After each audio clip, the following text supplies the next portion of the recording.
नमस्कार दोस्तों, मैं हूँ रेनू सिंह और आप देख रहे हैं हेडलाइन ब्यूरो। हर दिन इतिहास के पन्नों में कुछ ऐसी घटनाएं दर्ज होती हैं जो आने वाली पीढ़ियों के लिए सीख और प्रेरणा बन जाती हैं। तो चलिए जानते हैं आज की कुछ ऐतिहासिक घटनाएं। सबसे पहले बात करते हैं विज्ञान की दुनिया की। आज ही के दिन 1687 को सर आइजैक न्यूटन की प्रसिद्ध पुस्तक फिलोसोफी नेचुरलिस प्रिंसिपिया मैथमेटिका प्रकाशित हुई। इसी पुस्तक में न्यूटन ने गति के 3 नियम और सार्वत्रिक गुरुत्वाकर्षण का सिद्धांत प्रस्तुत किया। इस कृति को आधुनिक भौतिकी की सबसे महत्वपूर्ण पुस्तकों में गिना जाता है। अब चलते हैं दक्षिण अमेरिका की ओर। आज ही के दिन 1811 को वेनेजुएला ने स्पेन से अपनी स्वतंत्रता की घोषणा की। यह लैटिन अमेरिका के स्वतंत्रता आंदोलनों की सबसे महत्वपूर्ण घटनाओं में से एक थी। बाद में सिमोन बोलीवार के नेतृत्व में यह संघर्ष और मजबूत हुआ।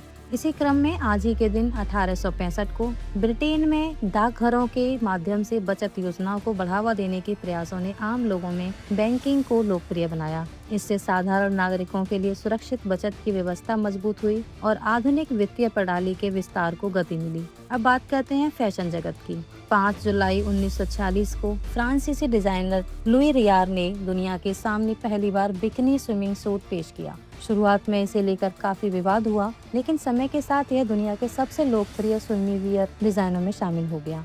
इसके बाद आज ही के दिन 1954 को ब्रिटेन के बीबीसी ने आधुनिक टेलीविजन समाचार प्रसारण के नए दौर को आगे बढ़ाया। आने वाले वर्षों में टीवी समाचार लोगों तक तेज और विश्वसनीय जानकारी पहुंचाने का सबसे प्रभावशाली माध्यम बन गया। अब आगे रुख करते हैं खेल जगत का, जहां आज ही के दिन 1975 को अमेरिकी टेनिस खिलाड़ी आर्थर एश ने विंबलडन पुरुष एकल खिताब जीतकर इतिहास रच दिया। वे विंबलडन जीतने वाले पहले अश्वेत पुरुष खिलाड़ी बने। उनकी यह जीत केवल खेल की उपलब्धि नहीं, बल्कि समानता और सामाजिक बदलाव का भी प्रतीक मानी जाती है। वहीं विज्ञान की दुनिया में आज ही के दिन 1996 को दुनिया की पहली सफलतापूर्वक क्लोन की गई स्तनधारी डॉली भेड़ का जन्म हुआ। हालांकि इसकी घोषणा 1997 में की गई थी। इस उपलब्धि ने जैव प्रौद्योगिकी और आनुवंशिक अनुसंधान के क्षेत्र में नई संभावनाओं के द्वार खोल दिए। अब बात करते हैं साइकिलिंग की। 5 जुलाई 2003 को टूर डी फ्रांस प्रतियोगिता की शुरुआत हुई, जिसमें लॉन्स आर्मस्ट्रॉन्ग ने अपना लगातार 5वां खिताब जीतने की राह बनाई। हालांकि बाद के वर्षों में डोपिंग उल्लंघनों के कारण उनके खिताब रद्द कर दिए गए।